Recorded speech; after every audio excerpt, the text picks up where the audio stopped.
Hey guys, thanks for tuning in today. Today we're making Huevos Rancheros. It's one of my favorite breakfast dishes to get whenever I go out for brunch. I usually get it. Sometimes I make it at home for dinner. But we're going to go ahead and get started. We're going to make our Ranchero sauce first, then our refried beans. Then we'll work on our Pico, our sour cream, and then we'll also fry up our tortillas. So we got a little bit of stuff to do, but it'll be worth it. So we're going to start with chopping our onion. We got 2 onions. We need one for the beans, one for the Ranchero sauce. So we'll go ahead and cut both up at the same time. We'll start by cutting off the stem ends of them and leaving the root ends on, because that will hold the onions together while we chop them up. And just going to peel them. You don't need to be too precise with the Ranchero sauce one, because we're going to puree up that sauce. The onion for the refried beans, I'm going to try to cut that up a little smaller, just because we're just going to kind of mash up the beans. If you want to puree your beans up, you can do that, but I'm just going to kind of mash mine, so I want to cut them a little smaller. So we're just getting the skins off these. Come on. And I'm going to give my cutting board a quick wipe down to get all the little hairs that came off there and a little bit of skin that kind of stuck to the cutting board. Get that off the knife. Alright. So when you look at your onion, you can kind of see the little lines, and they're going to cut with those lines, but not all the way through the root. So we're just going to kind of chop these up.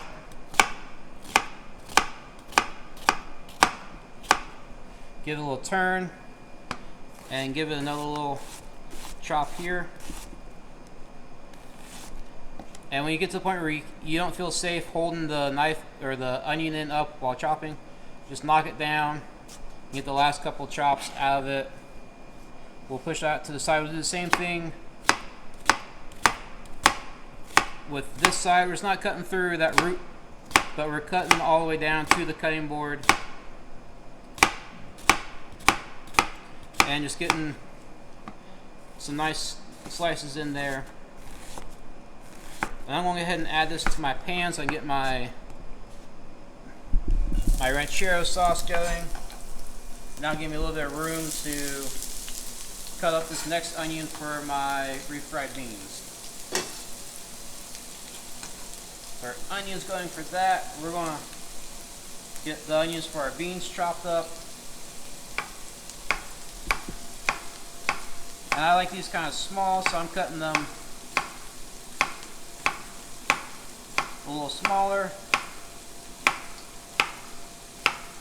You can always skip this step and just add more onion and garlic powder and get that extra onion flavor. I think you get a little more out of the actual onion versus just onion powder, so I went ahead and did. I'm going to go ahead and chop them up. So it's going to knock that down a little bit. There's our 1/2. Actually, this is kind of a big onion, so we're just going to do half for our beans. Turn that pan up a little bit.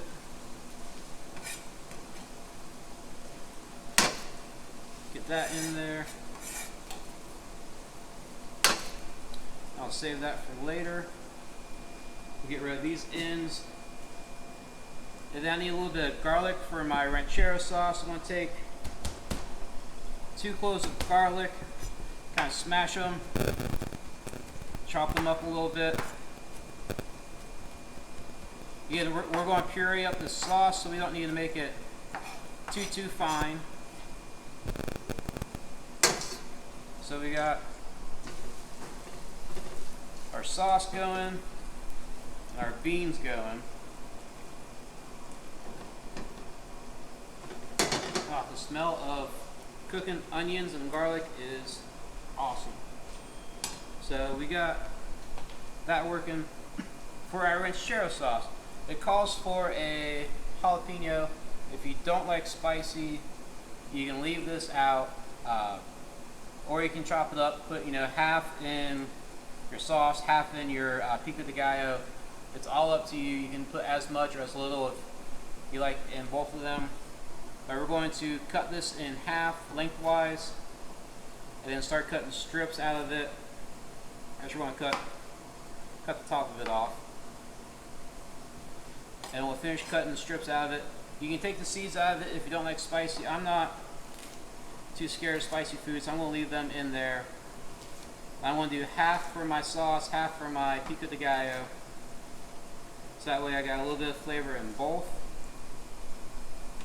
And while this is looking good, we'll add our jalapeno to that real quick.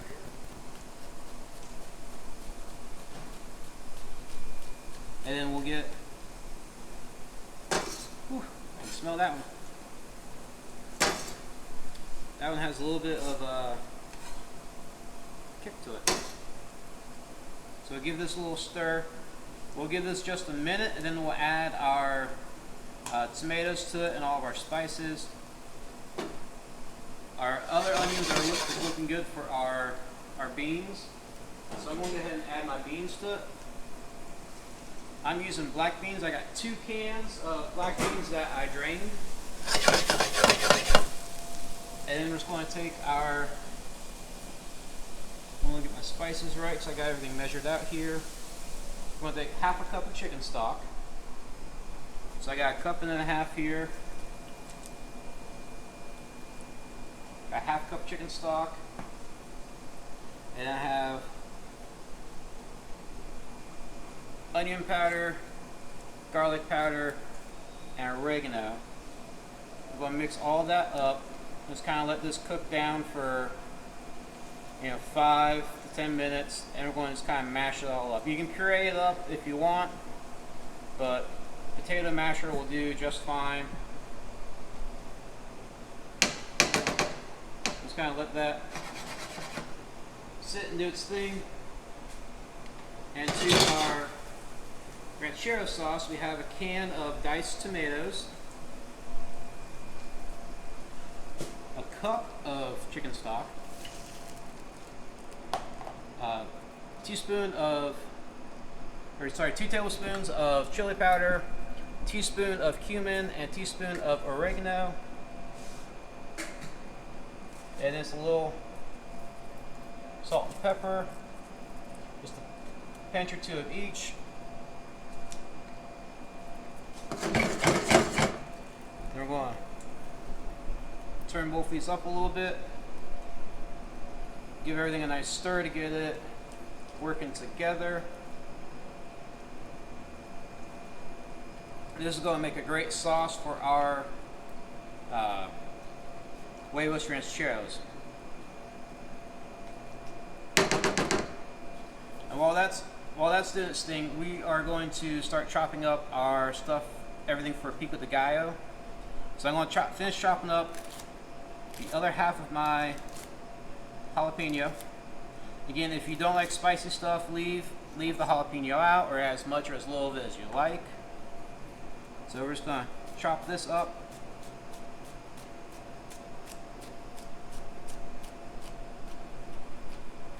Going to get this little extra chop, so that way we got the small pieces in there, not too many seeds. I'm going to push off to the side for a second. I'll do my cilantro last.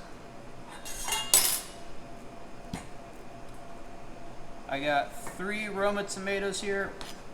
We don't need a whole lot of pico, so we're not making a giant amount. So we're only going to do a couple tomatoes and a little bit of everything else. So I'm just cutting some slices out of my Roma tomato. If you find that your knife is not cutting through the tomato skin, don't press into it because you're going to squash it. Get a serrated knife out and use a serrated knife to cut your tomato into slices at least. Or you can sharpen your knife. I'll do a video on that here soon.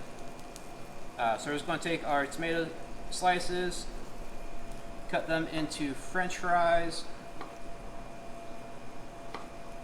and then we'll kind of turn those, and we'll have diced tomato now.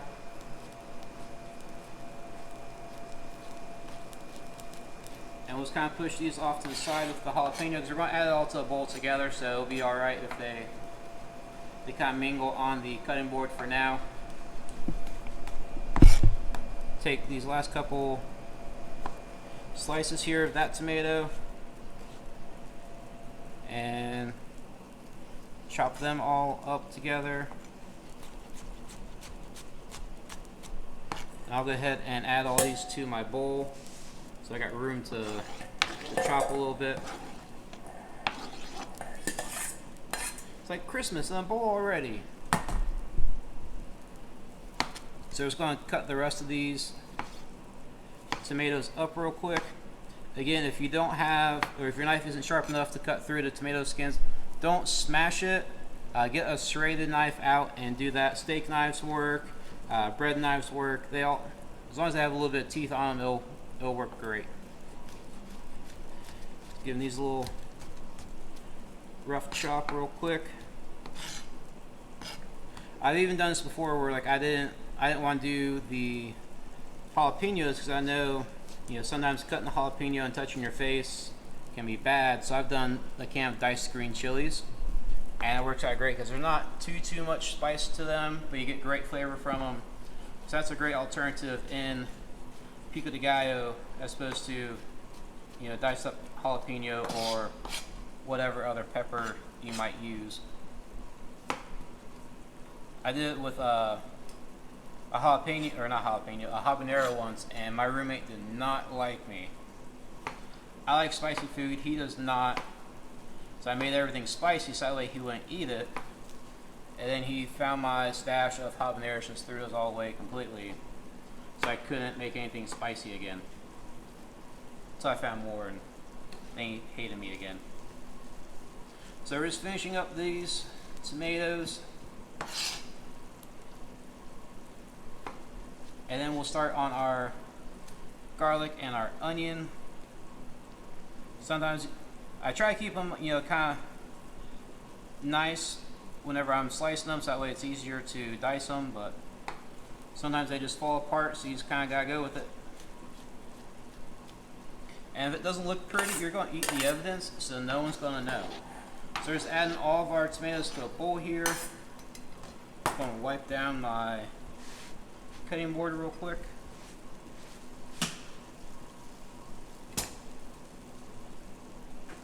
And I'm going to take my garlic, put it underneath my knife blade, keep my fingers up, make sure my knife is flat. With the heel of my hand, just smash it. Give it a nice chop. You don't want giant pieces of garlic in here. If you don't want to do fresh garlic, you can easily just substitute a teaspoon of garlic powder and get that nice garlic flavor in there without having to do the knife work of chopping up fresh garlic. So I'm going to take this, add it to our bowl. And I know I got half a white onion here. I like purple onions in Pico, so I'm going to do half a purple onion, and I'll use these for something else later. I want to cut the stem of it off, put it cut side down, cut it in half, and then we'll peel the outer layer off. Oh, there we go. Throw that away. Get these onion skins out of the way. And then we're going to just do it like we did the white onion, where we cut along with those lines.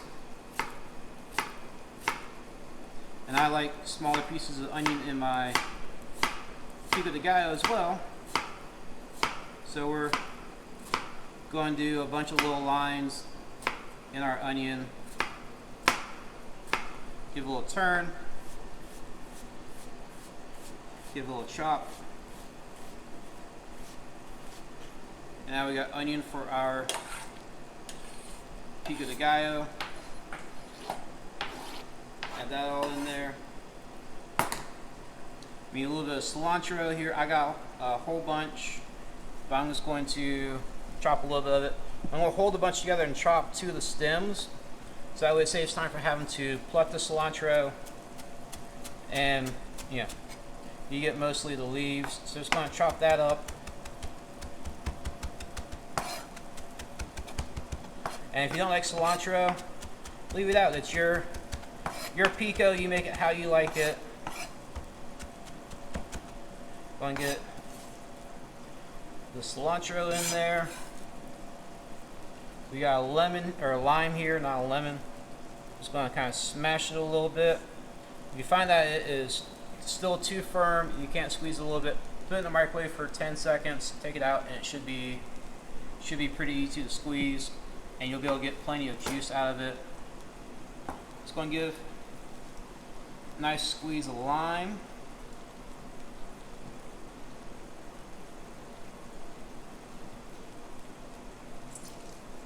Squeeze that all up.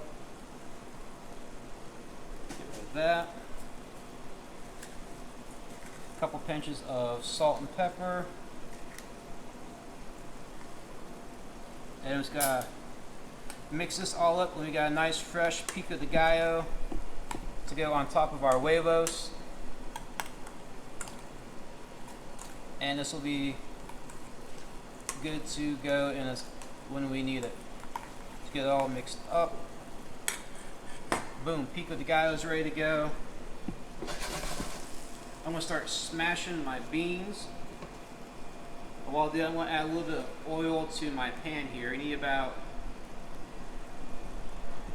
3 to 4 tablespoons of oil. We're going to use that to fry our tortillas up with. Just smashing the beans up.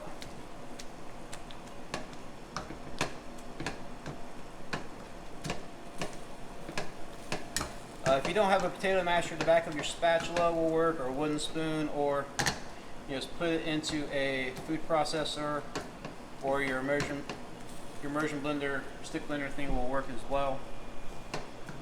Using a potato masher gives it a little more texture, which I'm okay with. So just mashing these guys up. And we're going to let them keep cooking because that will give it a little more thicker consistency. These will be great now, but we're going to let them cook down just a little longer. Because it's already looking like refried beans. Just because we added that chicken stock to it, it's a little watery, but it's alright. We want that because it adds flavor. And if your beans start looking a little too dry, just give it a big stir, and it'll be alright. And as for our Ranchero sauce, it's looking good. Still a little runny, so we need to let that cook down just a hair more. I'm going to go ahead and puree it up, and that way we can see what it really looks like, and it will, it'll start cook down, thicken up a little more. Be careful doing this because sometimes it can shoot liquid out depending on how full your pan is. If you use a regular blender, don't fill it up too high because the steam will blow the cap off and splatter sauce everywhere. So I like using immersion blenders because I stick it right into the pan and just let it go.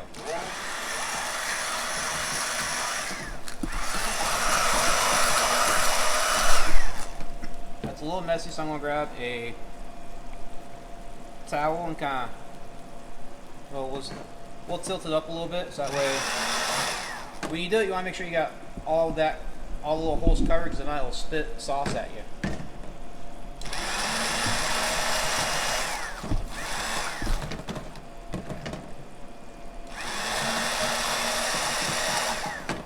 I'm going to dump this in a bowl real quick and puree it up, and then we'll add it back to the pan because my pan's too shallow.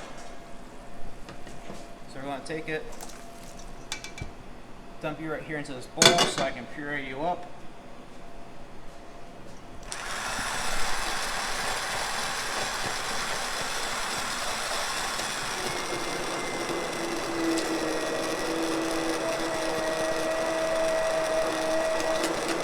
You want a little bit of a thicker sauce.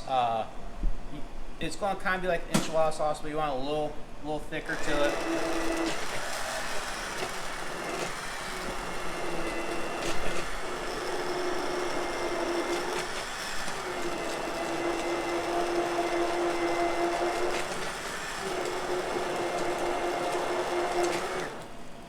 it's looking nice and smooth, so I'm just going to go ahead and add that back to my pan.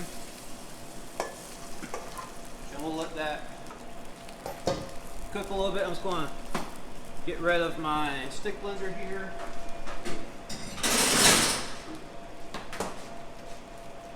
I'm going to turn that down to low so it doesn't keep spitting at me. This is looking great. We'll let that cook down just a little bit longer. It'll be perfect. Now for our tortillas. You can do flour or corn tortillas. We have corn tortillas, so that's more traditional. We're going to do them one at a time because it's going to be easier to do. Also, I turn my heat up. So we're going to let this oil get hot, and while we're doing that, we're going to check on everything else. Okay. So now we got all the beans mashed up. It thickened up nicely, so I'm just going to turn that off. So that way it doesn't keep cooking or reducing. If your beans get too dry, you can always add a little bit more water or chicken stock to it, or sometimes it might just need a stir because the top dried out. So we're just going to kind of let that be. And while that oil is heating up, so I've got to turn up my heat, we're going to make our Siracha sour cream. So it's really hard thing to make. We got some sour cream here, and we got some Siracha.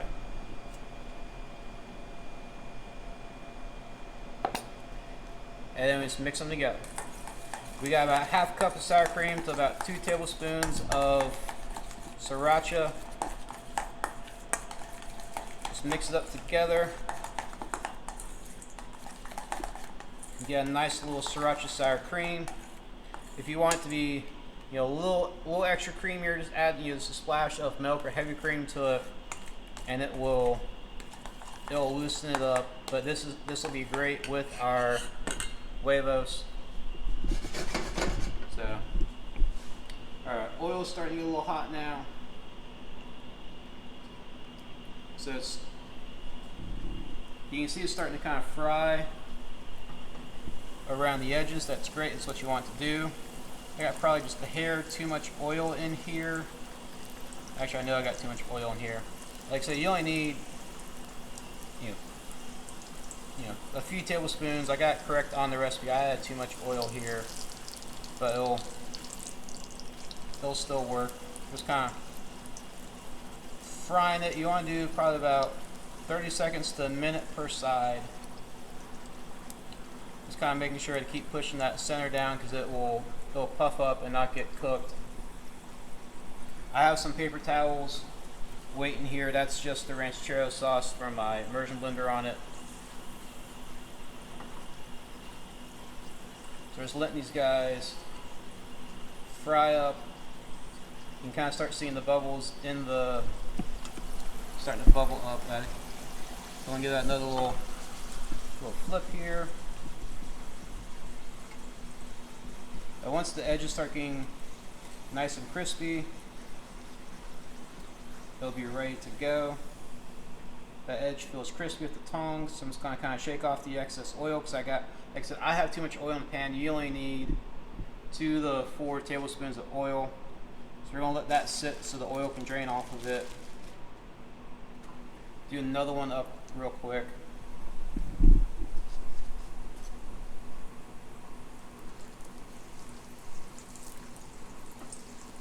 And you want to kind of have everything else done before you start your eggs. So that way when they're done you can just kind of start assembling. So we're going to fry this one.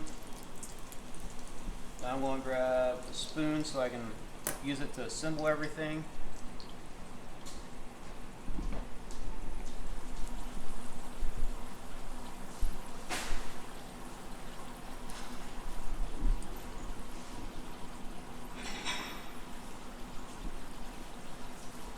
And a plate to eat off of would probably work too.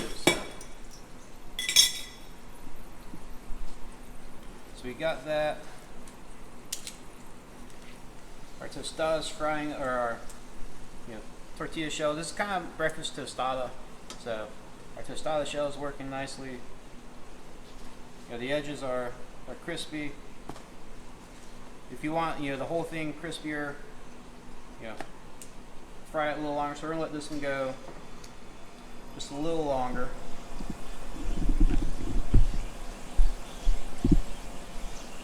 And then we'll drain off a little bit of this oil so that way we can fry up an egg, and I can show you what everything looks like all together. You can kind of see a little bit of golden brown around the edges here. That's great. You see, the golden brown and stuff. That's when you know you got that nice crispiness that we're wanting. So I'm going to take this out, let it kind of shake a little bit of oil off, and then let it sit here and drain or dry a little bit. And I'm going to get rid of some of this oil so I can fry up my eggs. We don't need that much oil to fry an egg in.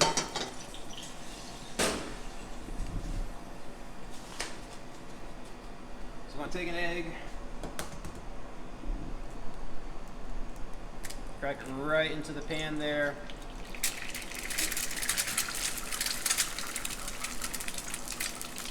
When it does that, you got a nice hot pan. And I just need to take a spatula and just I'll break it, or you can let it sit there for a little bit. I'm kind of helping just breaking up the inside whites.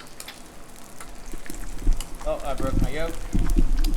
That'll be alright. It's for me.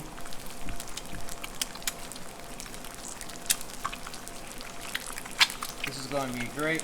And sometimes if you're worried about, getting the last little bit cooked on top, I'll take another pan, set that on top of there for, a couple seconds, and then we'll be ready. Yep, we'll be ready to go by the time that's done bubbling away. I like a little bit of a runny yolk, so that won't bother me that much. So I'm going to take my tostada shell here, or taco shell. Take a nice spoonful of our beans, kind of spread it out.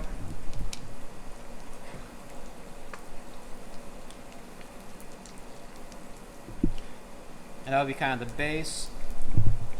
I'll take a spoonful of the sauce there and kind of spread that around. Then you can take your egg. That'd be excellent if I didn't break the yolk, but that happens. So put our egg on there. We'll take our cheese. We got some queso fresco cheese here.